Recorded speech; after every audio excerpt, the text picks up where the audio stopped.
Venezuela के बाद अमेरिकी राष्ट्रपति ट्रंप की नजर अब ग्रीनलैंड पर है।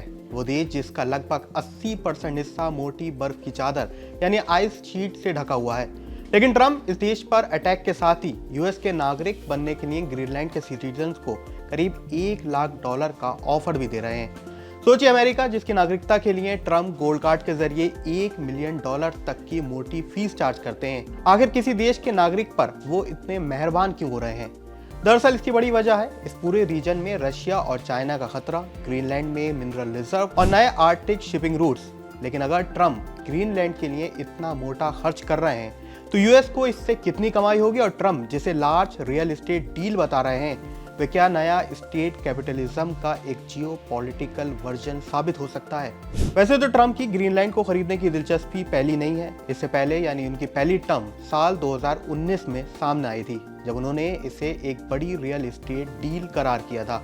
लेकिन इस बार मीडिया रिपोर्ट्स की माने तो ट्रंप एडमिनिस्ट्रेशन ग्रीनलैंड के करीब 58,000 नागरिकों को $1 लाख यानी भारतीय रुपए में 90 लाख रुपए देने की पेशकश कर रहे हैं। एक वन टाइम पेमेंट होगा जैसे अमेरिका के नागरिक बनने की एवज में दिया जा रहा है। अगर इस पूरे खर्च को शामिल कर ले तो अमेरिका पर इसका पूरा खर्च करीब 52,000 करोड़ के आसपास होगा।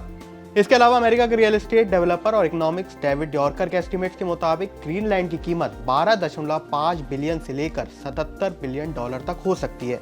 ऐसे में अगर ट्रंप ग्रीनलैंड के लिए इतनी बड़ी कीमत चुकाने को तैयार होते हैं तो आखिर इस देश के पास कितना खजाना मौजूद है? यूरोपियन देश डेनमार्क के अधीन आने वाला ग्रीनलैंड के पास रेयर अर्थ मिनरल्स और इसके कई क्रिटिकल मटेरियल्स शामिल हैं। इसके बड़े रिजर्व इस देश में मौजूद हैं। कुछ मीडिया आउटलेट्स और एनालिटिक्स रिपोर्ट्स की अगर माने तो इस थ्योरेटिकल वैल्यू का अंदाजा लगाया जा सकता है। इन एनालिसिस के मुताबिक ग्रीनलैंड में मौजूद रेयर अर्थ मिनरल्स की संभावित कीमत 500 से 700 अरब डॉलर हो सकती है। वहीं ऑयल एंड गैस के संसाधनों की बात करें तो इसकी एस्टिमेटेड वैल्यू 300 से लेकर $400 बिलियन बताई जाती है। इसके साथ साथ अगर आप लैंड और रियल एस्टेट पोटेंशियल को भी शामिल कर लें तो इसकी वैल्यू 200 से लेकर $220 बिलियन होगी। इन सबको मिलाकर ग्रीनलैंड की कुल थियोरेटिकल प्राइस लगभग $1.1 ट्रिलियन बैठती है। हालांकि इन नेशनल रिसोर्सेज का एक्सट्रैक्शन यानी इनको निकालने पर अच्छा खासा खर्च होगा, जिसका मतलब है कि यूएस को शायद उतना बड़ा आर्थिक फायदा नहीं होगा जिसके एस्टिमेट्स लगाए जा रहे हैं। नेचुरल रिसोर्सेज के अलावा अगर जियोपॉलिटिकल शिपिंग रूट्स और जियोपॉलिटिक वैल्यू को अगर शामिल किया जाए तो ग्रीनलैंड की वैल्यू कुछ एस्टिमेट्स के मुताबिक $1.5 ट्रिलियन से ज्यादा हो सकती है। अब आते हैं इसके दूसरे पहलू पर। नेचुरल रिसोर्सेज के अलावा ग्लोबल ट्रेड रूट्स की वजह से भी ट्रंप को इससे काफी बड़ा फायदा हो सकता है, क्योंकि शिपिंग के आर्टिक रूट कम होने की वजह से अगर ग्रीनलैंड यूएस के अधीन आ जाता है तो एशिया से यूरोप की दूरी को करीब 30 से 40% तक कम किया जा सकता है। इससे होगा यह कि ईंधन की लागत कम होगी, शिपिंग टाइम कम होगा और ग्लोबल लॉजिस्टिक कॉस्ट यूएस को कम पड़ेगी।